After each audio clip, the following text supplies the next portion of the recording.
Na današnjoj dodeli sertifikata Domu zdravlja od strane Agencije za sertifikovanje zdravstvenih ustanova bilo je dosta reči i o pomoći lokalne samouprave ovdašnjem zdravstvu. I predstavnik Agencije Vlado Dolkovski i direktor Aleksinačke ustanove dr. Rodoljub Živadinović su pohvalili podršku opštine Aleksinac u radu ovdašnjeg Doma zdravlja. Dr. Živadinović je napomenuo da osim posvećenosti radu potrebno je stvoriti uslove za rad gde će onda doći do izražaja. Kada sve sagledamo šta je urađeno, koliko smo ostvarili dobru saradnju sa opštinom i koliko nam je pomogla finansijski da sve ovo zaokružimo, jer nije dovoljno samo raditi, treba i obezbediti odgovarajuća sredstva, renovirati ambulante, kupiti novu opremu.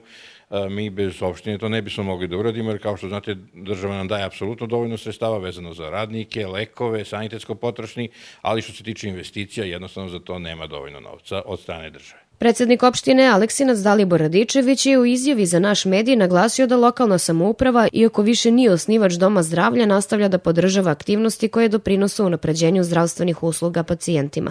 Kada pominjemo pomoć koju lokalna samouprava pruža Domovu zdravlja u Aleksincu, ja to ne vidim da mi finansiramo nešto što ne bi trebalo. Naprotiv, Dom zdravlja je sastavni deo lokalne samouprave, jer tu su na našoj teritoriji, leče naše ljude, da bi lečenje bilo i uspešno, moraju da imaju odgovarajuće uslove. Prema tome, uvek će imati podršku lokalne samouprave.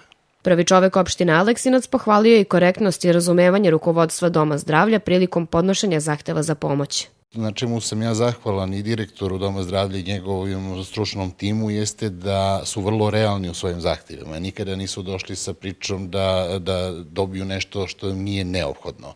Tako da svaki zahtjev koji dođe iz Doma zdravlja do lokalne samouprave već polazi od pretpostavke da je sa 50% odobren zbog toga što znamo da im je to nešto neophodno za normalno funkcionisanje. Lokalna samouprava ne pomaže Dom zdravlja samo prilikom renoviranja objekata i nabavke opreme, već i kadrovski kada je to u interesu građana opštine Aleksinac. Mi finansiramo trenutno jednog radnika stomatologije, odnosno 4. stepen stomatološku sestru, kako bismo smanjili listu čekanja za proteze. Ali kada sam video listu čekanja i zahtev koji je došao, nije bilo problema da to odobrim.